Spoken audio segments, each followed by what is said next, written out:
this lowest ever turnout in these legislative elections. That's right, yeah. I mean, that's despite the government's efforts to really mobilize the population. Yeah. They made public transport free across the city on Sunday.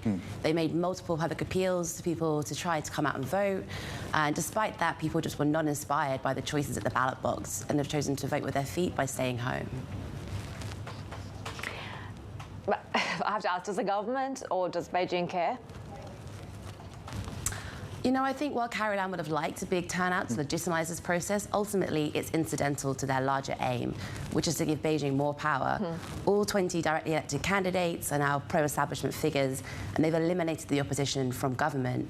The elections on Sunday went without any violence or any protests, so overall I think this is actually probably a win for Carrie Lam's government in some senses. Well, she has denied that the vote was an all-same-unit election and essentially casting I guess, the spotlight on the differences between the candidates, hasn't she?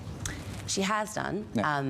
but I don't think the electorate is convinced because all of the opposition are either in jail, banned from the race because they're not considered to be loyal enough to Beijing, or they're in exile. So, you know, while the government may kind of promote this line that there's multiple candidates on the ballot box and this is a true vote, I think people in Hong Kong are very aware of what the political realities are here.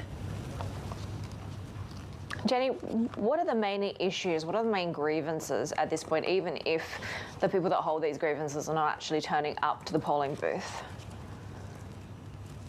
I mean, the grievances are that the government has moved to limit their democratic freedoms, which were promised to them in the Basic Law, and have denied them the right to choose the people they want to lead the city, which is something they have had for the past sort of 30 years. I mean, in 2016, the pro-democracy camp took the largest number of seats at the LegCo they'd had since Hong Kong was returned to Chinese rule. So people felt that they were making progress in having their voice heard and having a say in how the city was governed. And they could see quite clearly that those kind of freedoms have been severely rolled back in this election.